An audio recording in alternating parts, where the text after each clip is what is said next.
Willkommen in einer der abgelegensten und atemberaubendsten Länder dieser Erde, Neuseeland. Hier, wo die Erde dampft, Vulkane schlafen und das Licht magisch durch uralte Wälder fällt, beginnt unser Roadtrip einmal rund um die Nordinsel. Die Nordinsel ist wild, grün und voller Kontraste. Von kochenden Geysiren und heißen Quellen bis hin zu rauen Küsten, tropischen Stränden und pulsierenden Maori-Kulturen. Über 50 aktive Vulkane und das einzige Land mit mehr Schafe als Menschen.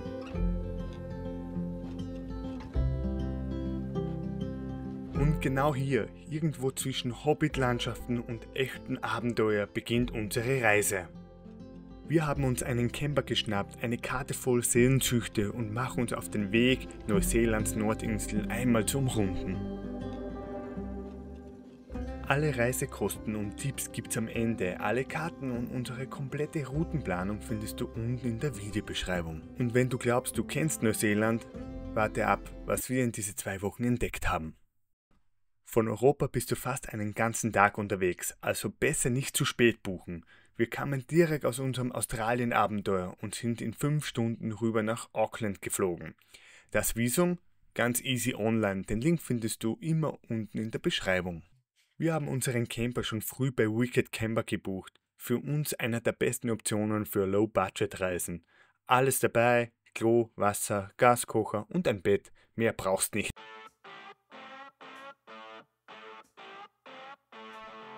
Nach einem ersten erfolgreichen Einkauf und vollgepackten Wellen machen wir uns auf den Weg 2 Stunden 20 Richtung Osten nach Hawaii, wo unser Abenteuer offiziell beginnt.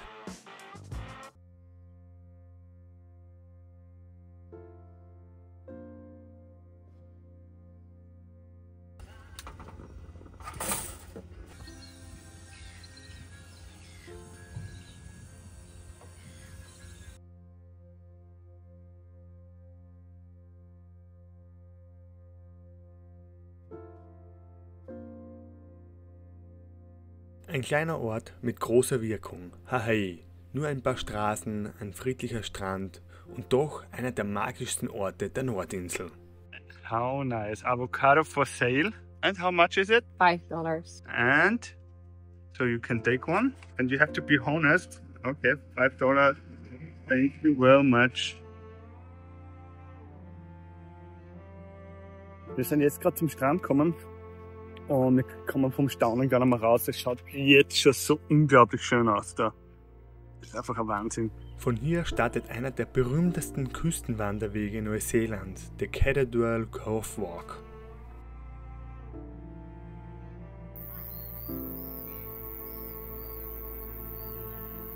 We are here, but we are gonna walk all the way to the cut. Der Weg führt uns über sattgrüne Hügel, durch schattige Buschpfade und belohnt uns mit einer Naturkulisse, die fast zu perfekt wirkt, um real zu sein.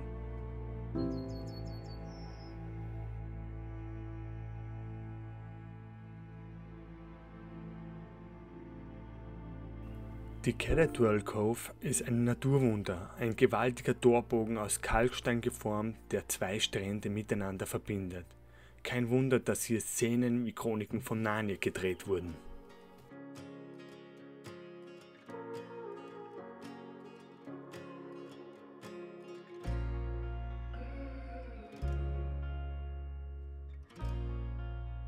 Der Weg dauert ca. 40 Minuten pro Richtung, ist aber vollgepackt mit spektakulären Aussichtspunkten. Weil wir gerade vorher wieder bei den Drohnenaufnahmen waren. Da gibt es wieder ganz gute Tipps. Ihr könnt auch unten reinschauen, da habe ich einen Link reingegeben, wo man sieht, wie das auf der Karte ausschaut in Neuseeland, wo man überall fliegen darf und wo man die Genehmigungen reinholen kann, so wie ich das gemacht habe. Ja. Und die ganzen Equipment, die ganzen Kameras, was ich habe und so weiter, seht ihr auch unten. Ja, dann viel Spaß beim Weiterschauen.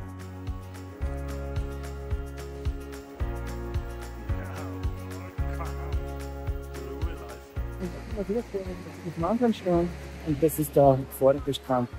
Es ist klar, warum da so viele Leute da sind. Es ist wirklich unglaublich schön. Der Kadadual Cove heißt auf Maori Te Whanganui Ahai, benannt nach dem Ahnenhai, einem der ersten Anführer, die hier anlandeten.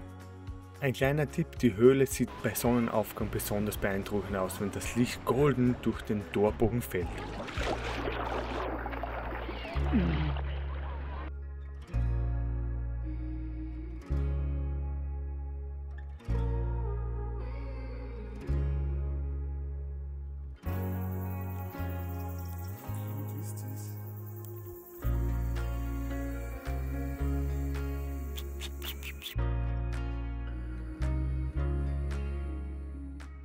Wir sind jetzt gerade vom Hot Water Beach und wenn man da Glück hat und Ebbe ist gerade, dann kann man da so ein Loch graben und dann kann man da sich hineinlegen und hat warmes Wasser.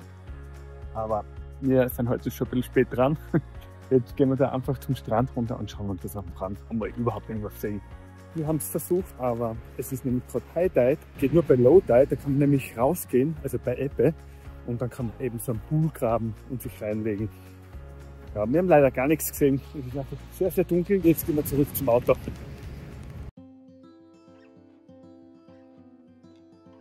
So, nächster Stopp und wir sind beim Oberhora Wasserfall. Ist nur 100 Meter weg von da. Das heißt, wir haben noch eine ganz kleine Wanderung. Wir gehen nur 100 Meter und dann nehmen wir eine kleine Dusche. Juhu. Früher suchten hier Goldgräber ihr Glück. Heute trifft die stille Kraft des Wassers auf Spuren vergangener Zeiten. In der Kultur der Maori gelten Wasserfälle als Orte der Reinigung und Erneuerung. Und genauso fühlt es sich auch an. Ein kurzer Abstecher, aber ein Ort, der bleibt.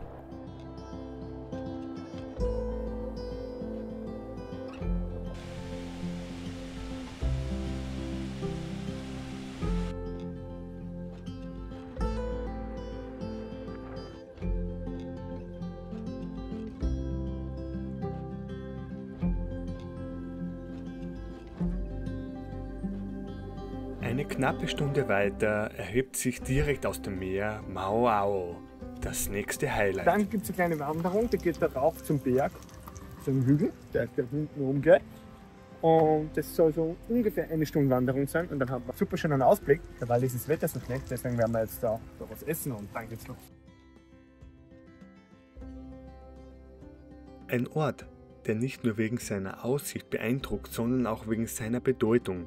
Für die Maori ist Mauao ein heiliger Ort voller Legenden und spiritueller Kraft. Der Aufstieg dauert nur rund 45 Minuten und oben erwartet dich ein 360-Grad-Blick, der dir den Atem raubt. Über die Bay of Plenty, weiße Sandstrände, ferne Inseln und die Erkenntnis, dass manche Wege im Leben einfach nach oben führen müssen.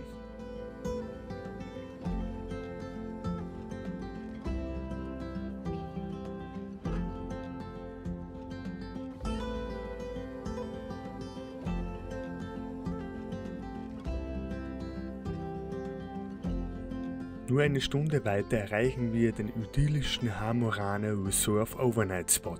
Wir sind jetzt da bei dem Lake Rotorua angekommen und da gibt es ja einen freien Campingplatz, wo man stehen kann. Aber wie ihr euch denken könnt, ist es natürlich in der Hochsaison wieder fast komplett besetzt. Ein Parkplatz war frei und wir haben das Glück gehabt, dass wir uns da reinstellen haben können. Das heißt, wir stehen jetzt da hinten drüben und können jetzt da wieder gratis übernachten. Direkt vor dem schönen See.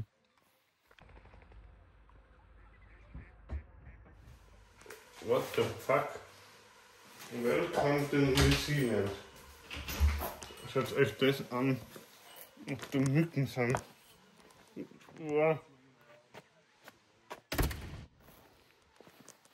Guten Morgen, bin gerade aufgestanden da hinten und schaut zum See. Es schaut unglaublich da wieder aus. Wir haben wieder Glück mit dem Wetter.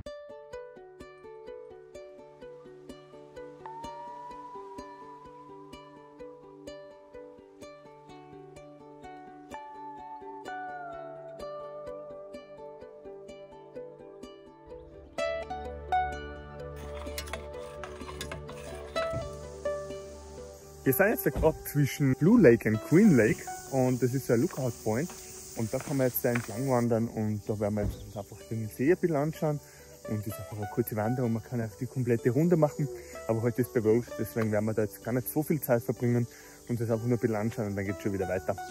Einer Legende nach verlor hier einst eine Häuptlingstochter ihren wertvollen blauen Halsschmuck und seither trägt der See seinen Namen. Heute ist Tikitapu ein perfekter Ort zum Schwimmen, Picknicken oder einfach durchatmen.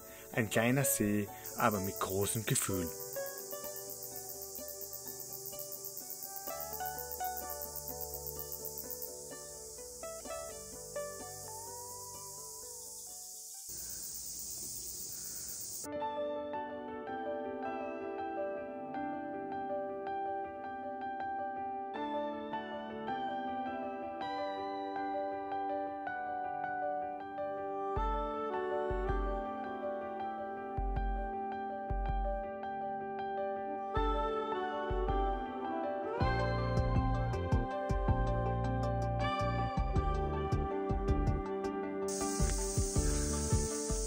Wir sind jetzt gerade beim Taravera Lake. Es ist ein stiller Vulkansee mit bewegter Geschichte.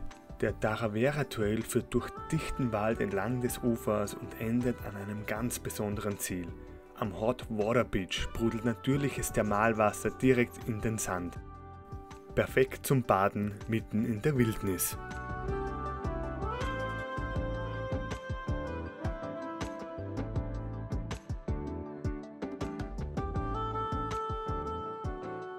Nur ein paar Minuten weiter, mitten in der dampfenden Landschaft von Rotorua, liegt Whakarewarewa, ein lebendiges Maori-Dorf. Hey, es ist so strange gerade. Wir gehen gerade durch die kleine Ortschaft. Das ist eine richtige Maori-Ortschaft. Und da raucht es überall raus, weil die heißen Quellen da sind. Und ja, wie später schauen wir uns nämlich genau die Ortschaft an, wo die Ureinwohner quasi waren oder noch immer leben. Und jetzt schauen wir uns halt die andere Straße an. Da kann man nämlich herumwandern, so eine Stunde. Das sieht echt cool aus.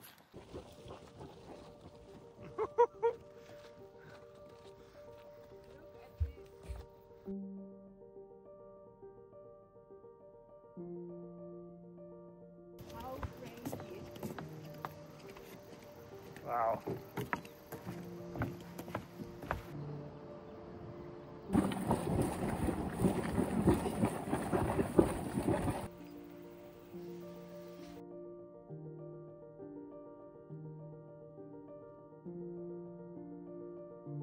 Te whakarewarewa tanga o te ope tawa a wā eo. What else? Das lebendige Maori-Dorf, das auf natürliche Weise zeigt, wie eng hier Tradition und Natur verbunden sind. Seit über 200 Jahren leben die Menschen hier zwischen Glacieren, heißen Quellen und brodelnden Erdlöchern. Was wie ein Naturwunder aussieht, ist für Bewohner Alltag. Gekocht wird im heißen Dampf, gebadet im Thermalwasser, genau wie schon bei ihren Vorfahren. Und während aus der Erde das Wasser zischt, erzählt Guides von Legenden, Geschichte und der Bedeutung des Landes.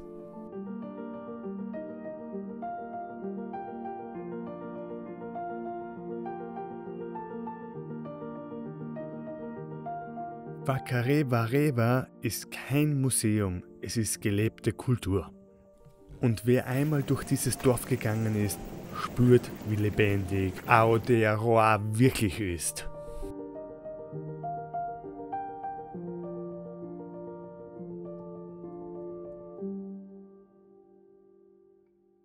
Wir waren jetzt ja gerade drinnen, haben wir die Tour gemacht. Whakarewarewa heißt die ganze Ortschaft da. Und hey, bucht das bitte, das ist so cool. Da erfahrt ihr einfach mehr über die ganzen Maoris. Und ja, ich habe unten einen eigenen Link drin für die ganze Tour. Schaut euch das einfach an. Es ist wirklich, da hat man mal einen coolen Einblick von der Kultur.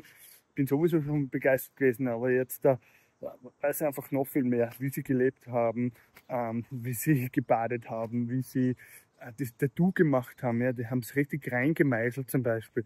Also einfach irre. Echt cool, muss man sich einfach anschauen.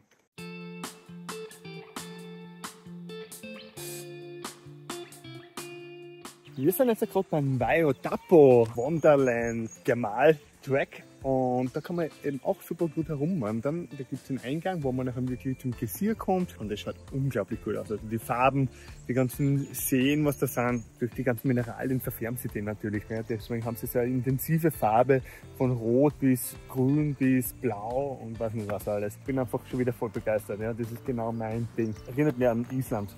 Island war auch so cool. Ja, wenn ihr noch nicht das Video gesehen habt, unten in der Beschreibung seht ihr das Video oder eben rechts oben. Schaut euch das an.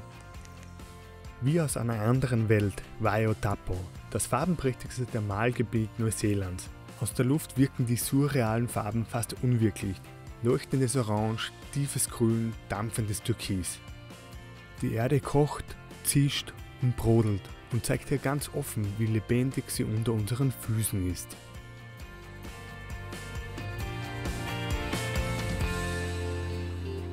Jede dieser Quellen, Krater und Schlammlöcher erzählt von Vulkanismus, Jahrtausenden geologischer Aktivität und von der rohen Kraft der Natur.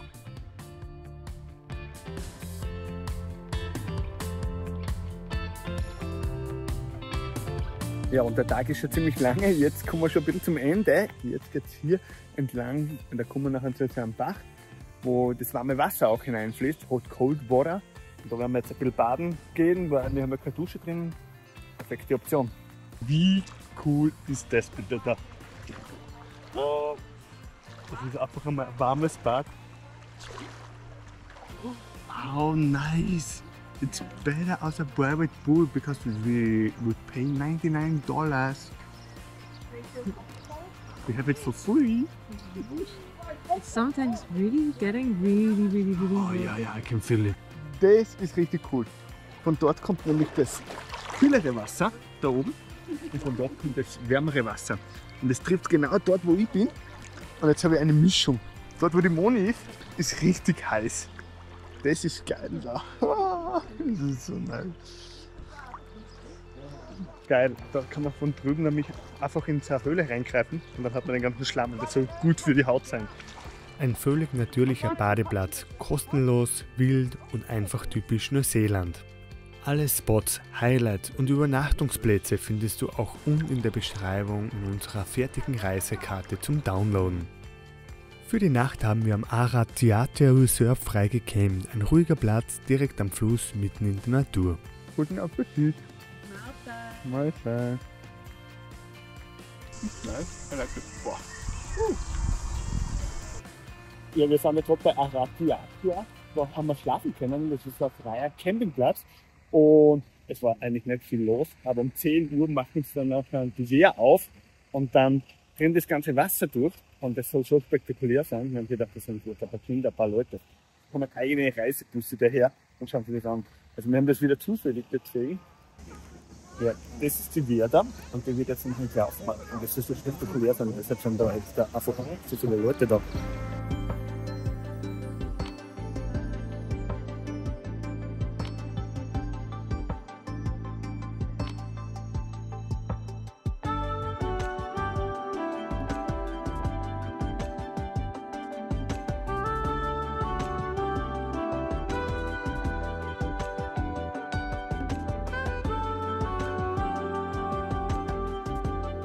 Von hier aus geht's 10 Minuten weiter zum nächsten Naturwunder, den gewaltigen Hooker Falls. Hier schießt das türkisfarbene Wasser mit bis zu 220.000 Litern pro Sekunde durch eine enge Schlucht, laut, wild und einfach atemberaubend.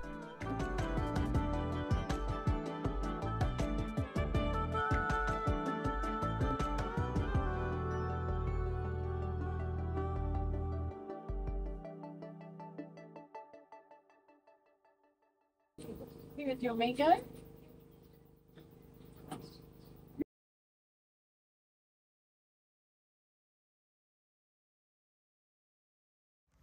Wir sind jetzt beim nächsten Stopp und es ist der Krater vom Mond. Der Crater of the Moon. Das ist ja wieder so ein geothermaler Walk und da geht man ungefähr 1 Stunde. Da gibt es eine Karte dazu und das kostet jetzt $10. Das sind ungefähr 5 Euro. So schaut das aus. So, sie nutzen nämlich auch die Energie und das heißt Geothermal Power of Generation. Und da sieht man genau, wie das funktioniert. Da haben wir Magma, das ist unter 3000 Meter Tiefe Und die erhitzt nämlich das Wasser, was unten drinnen ist, und auf ca. 250 bis 270 Grad. Und dort wird es mit so Pipelines eben aufgenommen und das wird nachher überall im Haus oder bei den großen Firmen eben versorgt. Ja, und da gibt es nämlich auch solche Pools, Spas und so weiter, was man nämlich nutzen kann. Hier sieht man, wo die Dämpfe entstehen, wo wieder Lava einfach das Wasser erhitzt und nachher so unterirdische Zergänge sind, wo das nachher rausdampfen kann. Das Regenwasser kommt natürlich wieder rein, sickert rein und dann haben wir wieder das Wasser unten und das wird wieder erhitzt. The Craters of the Moon, die dampfende Ebene, entstand in den 1950er Jahren, als durch nahegelegene Geothermieanlagen der Unterdruck stieg und neue Dampfaustritte entstanden. Für die Maori symbolisieren dampfende Felder wie diese die Lebenskraft der Erde, Papaduanuku, die Erdmutter.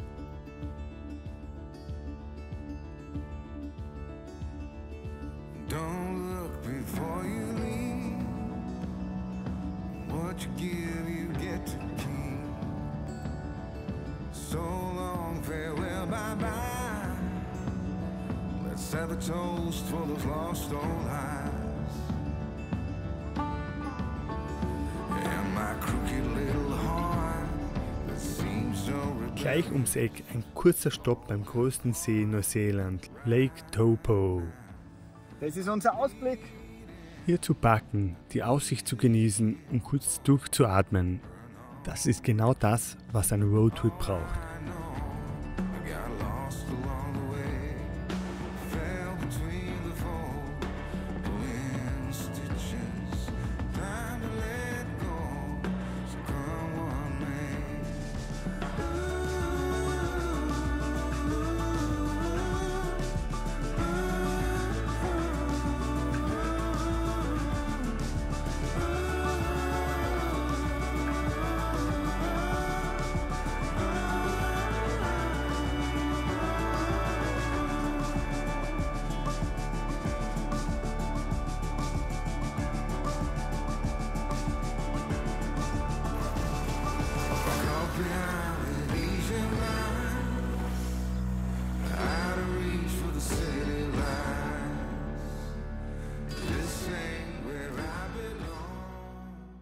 Wir sind jetzt bei Tongariro und das ist der große Nationalpark mit den ganzen Vulkanen, die zum Teil noch aktiv sind und wo Herr der Ringe gedreht worden ist. Der bekannte Vulkan und alles da oben.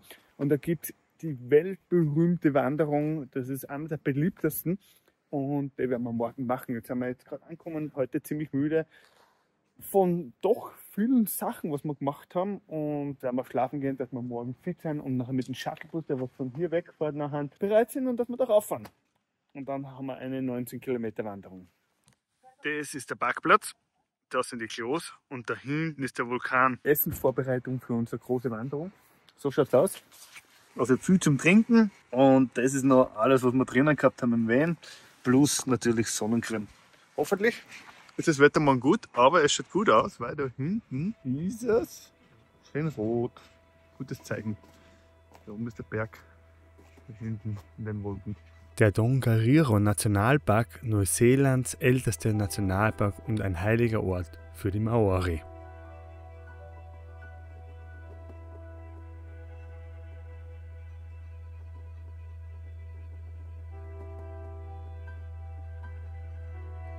Guten Morgen. Jetzt ist 5:30 Uhr in der Früh. Jetzt schnell alles vorbereiten, fertig machen und dann geht's darauf.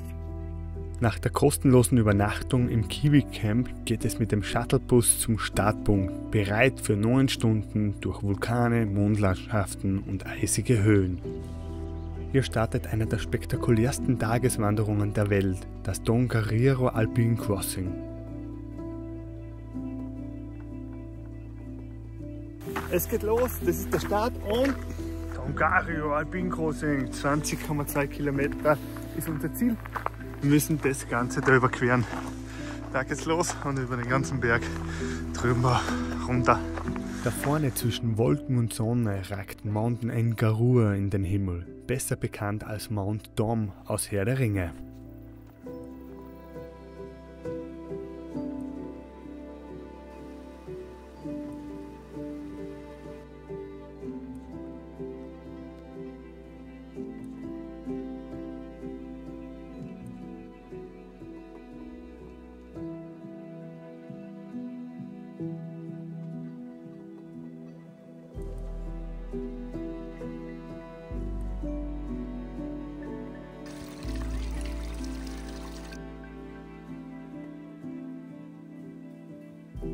Der Südkrater. Flach, still, fast surreal. Man fühlt sich, als würde man über den Mars wandern.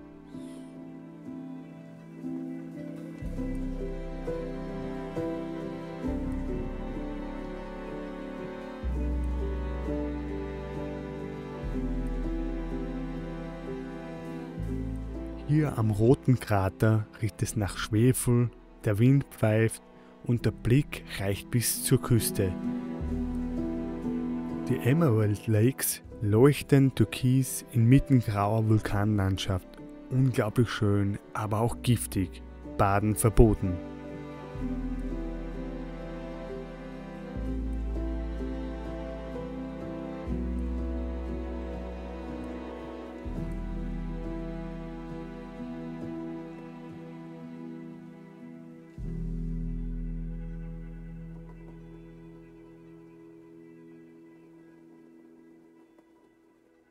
Der Rückweg zieht sich, aber der Blick zurück macht klar, das war kein normaler Hike, sondern es war ein echtes Abenteuer.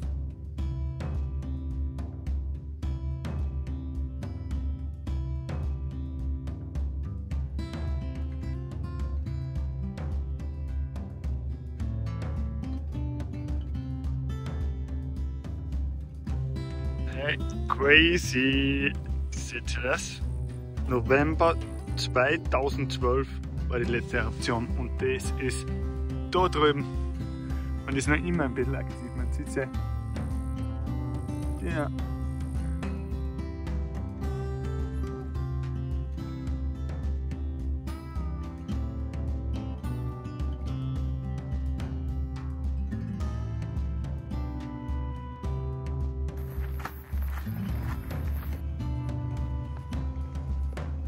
So, wir haben es jetzt fast geschafft. Wir haben jetzt dann nochmal die letzten 45 Minuten und der letzte Abschnitt ist nämlich jetzt nochmal durch den Regenwald.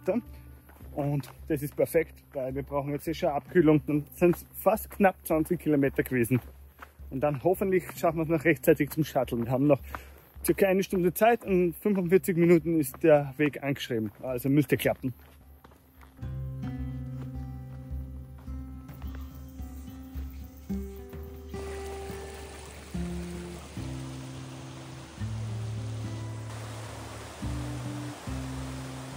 Die 20 Kilometer neigen sich dem Ende zu. Wir sind jetzt schon ziemlich fertig. Und da vorne ist das Ziel. Und der Shuttlepass fährt jetzt der letzte nämlich vor einer halben Stunde. Also wir haben richtig Glück gehabt. Ist ja alles ausgegangen. Schau, da ist das Ziel.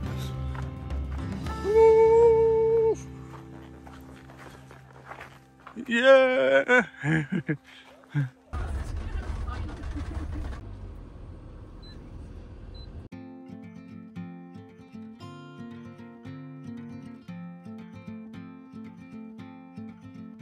Die Moni hat eine Milchschokolade und die andere Dame hat uns noch eine Schokolade rübergebracht. Und haben es dann mit uns ganz geredet und so. Also hier in Neuseeland, die Leute sagen ganz, ganz lieb.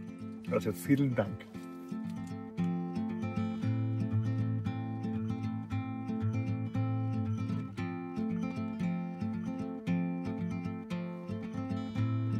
Wir sind jetzt gerade beim Wanguni River angekommen und das ist ein ganz besonderer Fluss für die Maori, weil der Stamm, für den war das eigentlich heilig, dieser Fluss. Das Wanguni Iwi, so hat der Stamm geheißen, die was hier entlang des Flusses gelebt haben und natürlich eine enge Verbindung mit dem gehabt haben.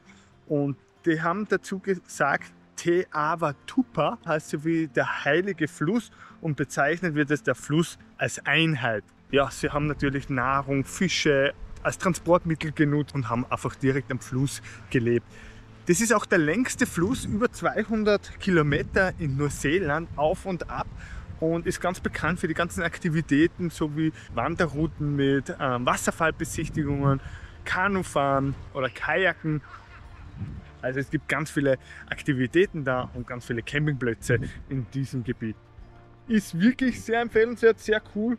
Wir werden jetzt nicht so lange da bleiben, weil wir gestern die lange Wanderung gehabt haben. Es war echt anstrengend. Was ich machen werde jetzt da bei dem Fluss, dass ich da eine Einheit bin mit diesem Fluss.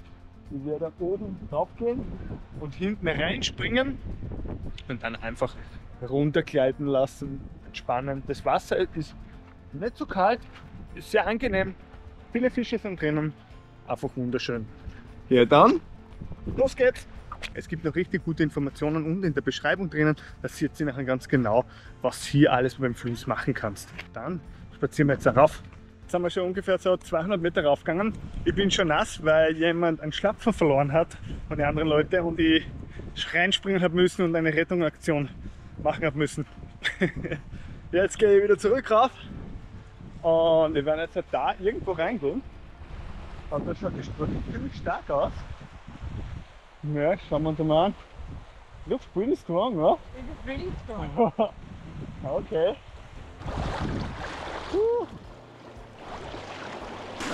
Hey, es ist viel stärker als gedacht. Schaut euch das an.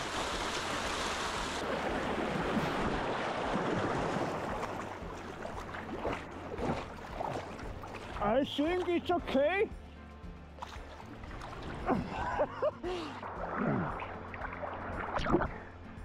Es ist so verrückt. Oh, be careful, there are stones. You have to stand here.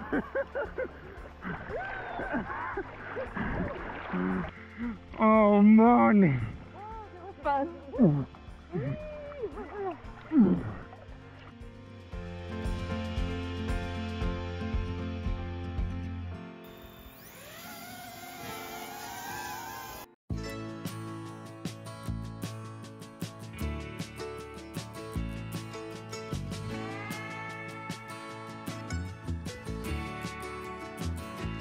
I look out across the water. I smell the sun. Ich weiß nicht, wie das passieren konnte. Bin jetzt gerade vorher wieder mit meiner FPV-Drohne geflogen. Und die ist jetzt da ganz oben zwischen die Kühe abgestürzt. Und da ist alles abgesperrt und es ist richtig shit wieder mal. Ja, jetzt bin ich gerade mal herinnen. Es schaut nicht so aus, als dort so viele Kühe wären. Aber ich muss jetzt mal da rauf. Ja, wenn ich es nicht mit meiner Drohne gescheit aufnehmen kann, die schöne Gegend, dann mache ich es halt mit der GoPro. Und so schaut es hier oben aus. Cool, die ganz schöne Hügellandschaft. Ein Junge, ein Kalb mit der Mutter. Deswegen werde ich eine größere Runde herum machen. Will da kein Feind von denen sein. Crazy. Die Kühe schauen alle zu mir. Ich habe die Drohne hier gefunden. Da ist sie. Da drüben sind die Kühe. So, jetzt habe ich es einmal. Jetzt gehen wir wieder zurück. Ab. I wanna do it all with you by my side. If you're in, meet me here tonight. Und jetzt muss ich natürlich meine Drohne wieder reinigen. I'll be alright. Ein Promise bisschen was für die Maori-Sprache. Tane, Wahine. so just say yes. Choose to do. Nun geht's wirklich weiter zur wilden Westküste Neuseelands. Nahe Tongapahutu ragen sie aus dem Meer, die Three Sisters. Bis zu 25 Meter hohe Felsformationen, geformt von Jahrtausenden aus Wind und Brandung. Aus dieser Luft offenbart sich die ganze Dramatik dieser Küstenlandschaft. Schwarze Strände, tosende Wellen und mittendrin diese stillen Giganten aus Stein. Nur bei Ebbe sind sie zugänglich, ein Ort, den man sich verdienen muss. Aber wer zur richtigen Zeit kommt, wird mit einem Anblick belohnt, den man nie mehr vergisst. Catch a glimpse of Panama. We don't need a map. I'll let you know when we've arrived. Yeah, we can travel the world, so just say yes. Guten Morgen aus New Plymouth. Wir sind auf einem gratis Parkplatz, wo wir direkt am See stehen können. Der Parkplatz schaut so aus, sind relativ viele Camper wieder da, weil ja die Hochsaison ist. Man findet hier trotzdem einen guten Platz, weil einfach der Campingplatz da echt groß ist und es sind schöne Klos dabei. Also funktioniert alles super. Wir werden heute noch zuerst Richtung Küste gehen und da gibt es einen Coastal Walk, der auch ausgezeichnet worden ist. Das ist eine super schöne Wanderung an der Küste. Am besten am Abend, weil man nochmal den schönen Sonnenuntergang beobachten kann. Der kostenlose Campingplatz ist am Lake Rotomanu. Ein ruhiger Stellplatz direkt am Wasser, perfekt zum Ankommen, Abschalten und in der Natur aufwachen.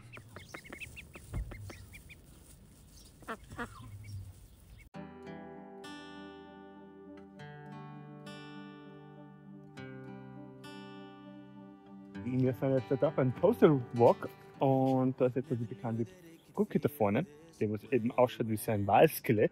Und da sind wir dann nachher direkt zum Vulkan rüber. Aber heute ist nicht so optimales Wetter. Schauen wir uns das einmal an, ob wir es sehen. You find the way you are.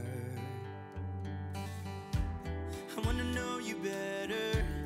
Give me every detail. I won't judge you, as you know.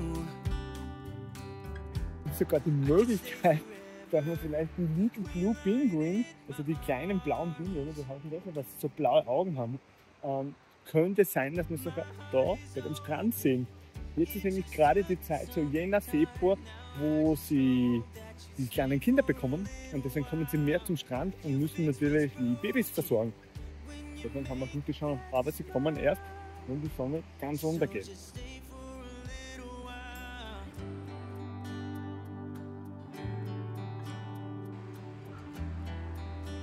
So just stay for a little while.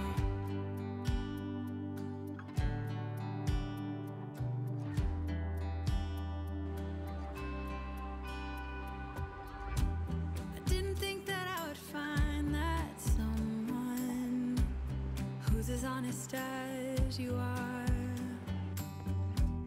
The way you make me feel at night. Ja, wieder mal eine coole Aktion.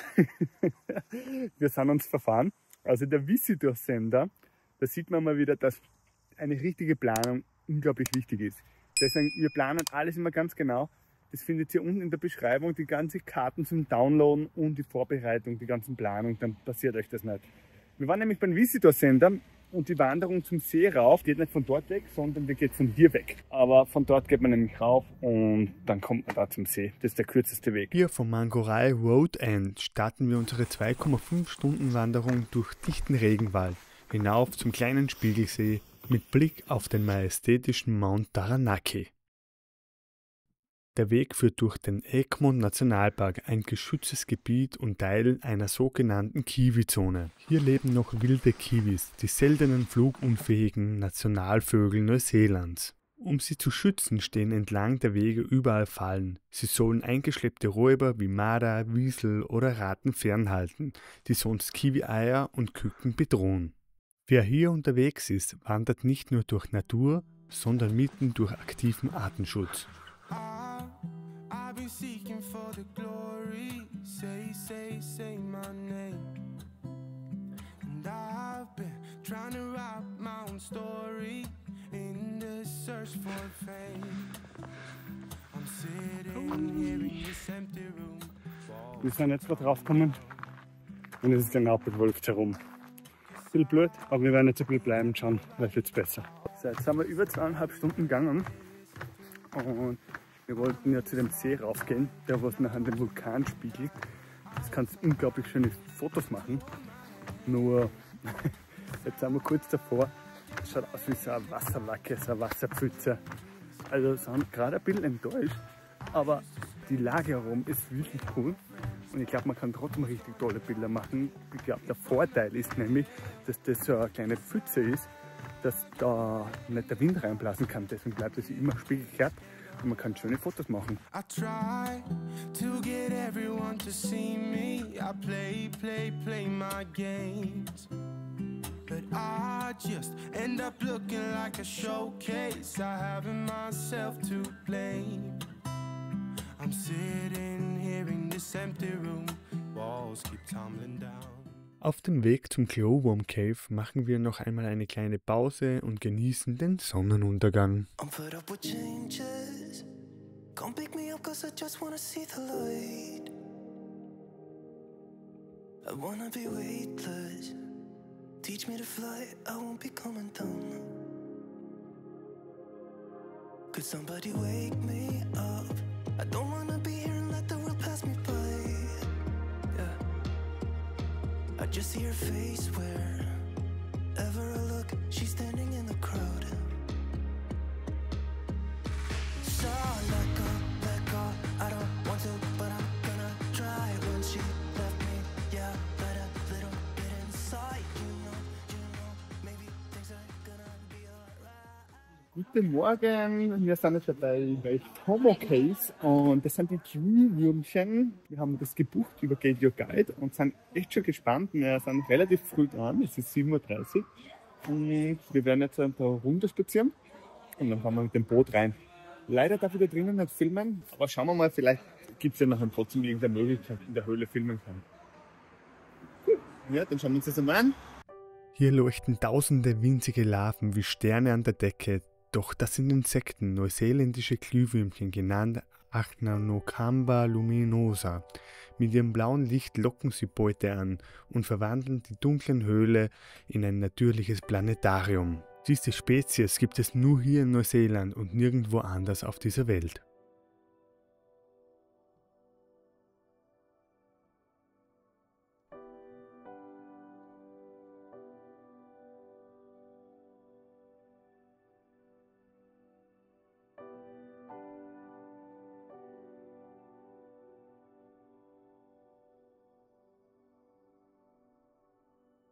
Ja, 1 Stunde hat die Tour gedauert und am Ende haben wir sogar noch einmal ein bisschen filmen und fotografieren dürfen. Das war richtig cool. Also es waren so viele Glühwürmchen drin und man sieht es leider nicht am Video oben, aber es zahlt sich echt aus. Es ist echt eine schöne Tour. Nur 10 Minuten weiter von der Höhle sind wir jetzt da hier vom Kiwi-Haus und das ist halt richtig cool. Wir haben die ganze Zeit Ausschau gehalten nach den Kiwis. Wir wollten unbedingt ein Kiwi sehen. Die sind ja vom Aussterben ein bisschen bedroht. Und da gibt es halt natürlich viele so Reservoir, so Auffangstationen, wo sie die Kiwis wieder aufpäppeln. Und hier ist eine und da schauen sie sehr gut drauf und das wird halt unterstützt auch mit dem Eintrittsgeld. Ja, also deshalb machen wir das natürlich, weil wir wollen das Ganze hier unterstützen, dass die Kiwi-Population wieder ansteigt und wir wollen sie unbedingt sehen. Deswegen ist es perfekt und jetzt gehen wir rein. Der Kiwi gehört zu den scheuersten Vögeln der Welt. Und wusstest du, dass ein Kiwi-Ei fast so groß ist wie ein Straußenei? Es macht rund 20% des Körpergewichts aus. Absoluter Rekord im Tierreich. Kiwis haben keine Flügelknochen, aber dafür einen ausgezeichneten Geruchssinn, sogar in der Schnabelspitze. Leider durfte ich in der Dunkelkammer nicht filmen. Und weil sie viele Feinde haben und nur in Neuseeland vorkommen, setzen sich Organisationen wie dieses Zentrum rund um die Uhr für ihren Schutz und für andere Arten ein.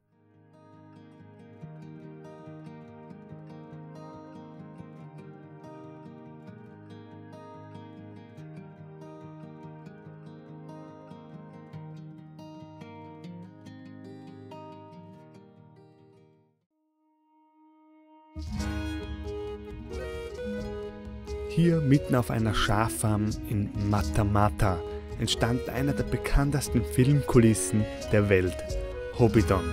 Zum Glück haben wir noch welche Tickets fürs berühmte Hobbiton Movieset bekommen, darum ein kleiner Tipp für Herr der Ringe-Fans mindestens 1 Monat vorher buchen.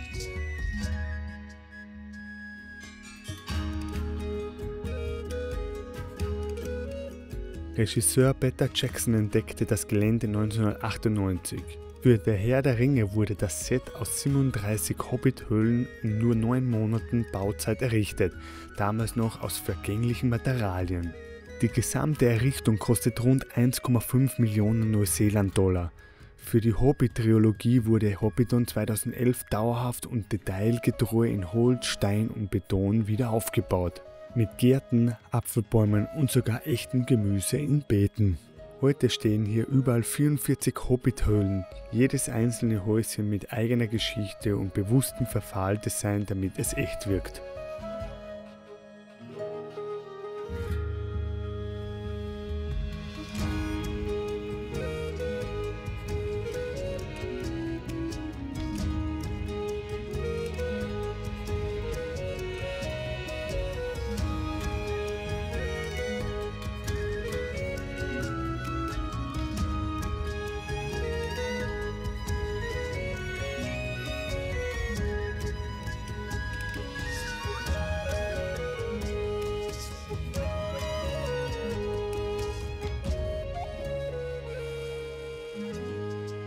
Hobbiton ist kein reines Filmset mehr. Es ist ein Ort geworden, der für viele Fans genauso real ist wie das Auenland selbst.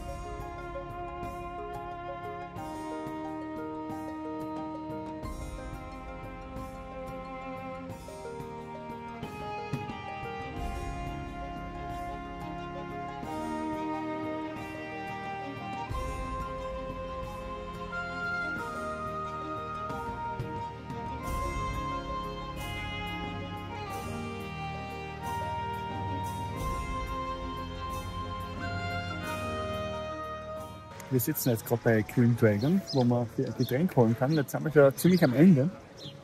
Und pro Tag kommen nur 2500 Leute. Das heißt, da ist extrem viel los, das ist übertouristisch.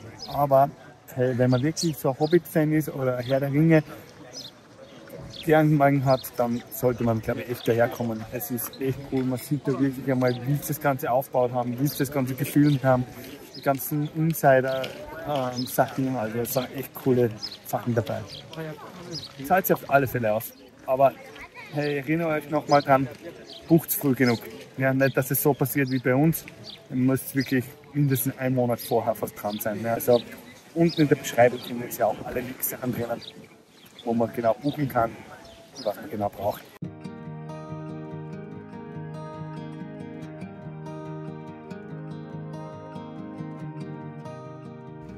Heute war der Tag. Den Camp habe ich gerade zurückgebracht und jetzt, wo wir in Auckland sind, werde ich jetzt da reinschauen Richtung Stadt und schauen wir die Stadt ein bisschen an in Auckland. Die Moni ist aber zurückgefahren und wir haben uns ein Hotel genommen für die eine Nacht. Also wir fliegen ja ganz in der Früh wieder zurück nach Sydney. Das heißt, ist nicht schlecht, wenn wir was haben. Schauen wir uns Auckland an. Juhu! Willkommen in Auckland, Neuseelands größte Stadt, gelegen auf über 50 ruhenden Vulkanen. Hier trifft Großstadtflair auf Natur, Strände, Krater, Segelboote und eine unglaubliche multikulturelle Atmosphäre. Ein Wunder, dass man Auckland auch City of Sails nennt. Wenn du nur einen Tag hast wie ich, lohnt sich der Hop-on, Hop-off-Bus ideal, um alle Highlights zu sehen. Perfekt, um stressfrei die besten Spots der Stadt zu entdecken, und all das findest du unten in der Beschreibung.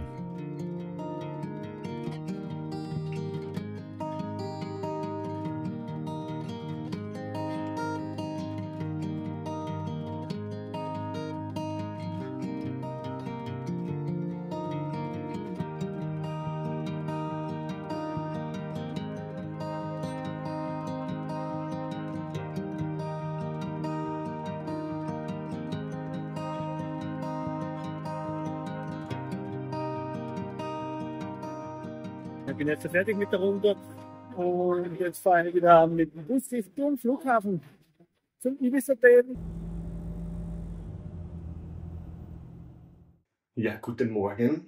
Unser Flug ist gecancelt worden und ja, statt dass wir zurück zum Ibis Hotel gegangen sind wir gleich zum Airport und sind wir zum Pullman Hotel gegangen.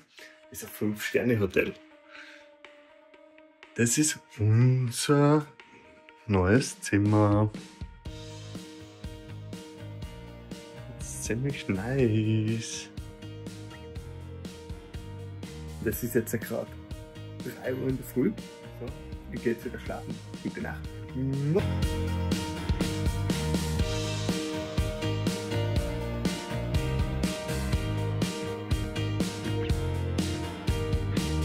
Zwei Wochen Nordinsel. Eine Reise voller Natur, Magie und unvergesslicher Momente. Natürlich gäbe es mehr zu entdecken, aber dafür braucht man mehr Zeit. Mit Camper, Eintritten und allem drum und dran lagen wir ungefähr bei 1500 € pro Person, je nach Reisestil und Saison. Die beste Reisezeit zwischen November und April, dann ist Sommer in Neuseeland und die Bedingungen perfekt für Roadtrips. Alle Stellplätze, Tipps, Routen und Infos findest du wie immer unten in der Videobeschreibung. Für uns geht's jetzt zurück nach Australien, wo schon das nächste Abenteuer auf uns wartet. Mit Kängurus, Schildkröten und jeder Menge neuer Geschichten. Also, Kanal abonnieren nicht vergessen und bis ganz bald beim nächsten Abenteuer.